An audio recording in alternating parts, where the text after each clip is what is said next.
கர்த்தர் ஒருத்தரை உயர்த்திட்டாரு அப்படின்னா அவங்கள கண்டிப்பாக ஒரு டெஸ்ட் வழியாக கடந்து போய் தான் வச்சுருப்பார். அந்த டெஸ்ட்டில் அவங்க எப்படி நடந்துக்கிட்டாங்கன்றதை பொறுத்து தான் அவங்க ஜெயிக்கிறாங்களா தோக்குறாங்களான்றது.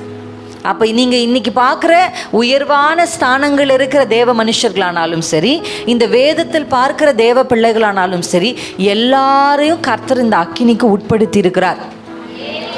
இதன் வழியாக அவங்க கடந்து போய் அதை எப்படி அவங்க அந்த அக்கினிக்குள்ளே நடக்கும்போது அவங்க என்ன செஞ்சாங்கன்றதை பொறுத்து தான் அவங்களுக்கு உயர்வுகளையும் மேன்மையும் கர்த்தர் என்ன பண்ணியிருக்காரு. உனக்கு கொஞ்சம் பலம் தான் இருந்தது, ஆனால் உன் கொஞ்சம் பலத்திலேயே உனக்கு வந்த சோதனையை ரொம்ப ஜாக்கிரதையா, இல்லை நான் கர்த்தரை மறுதளிக்கிறதுல அப்படின்னு நீங்கள் சொன்னதுனால நான் உனக்கு ஒரு திறந்த வாசலை வைத்திருக்கிறேன். அல்லேலூயா. உங்களுக்கு முன்னாடி இன்றைக்கு ஒரு திறந்த வாசலை கர்த்தர் வைத்திருக்கிறார். என்ன இங்கே சொல்லியிருக்கிற? திறந்த வாசலை வைக்க போகிறேன்னு சொன்னாரா? அப்படின்னா என்ன அர்த்தம்? அங்கே தான் இருக்குது, வச்சுட்டார். அது ஆல்ரெடி அங்கே தான் இருக்குது. இப்போ எனக்கு என்ன தேவை? அதை பார்க்கிற கண்கள் தேவை. ஆமென்.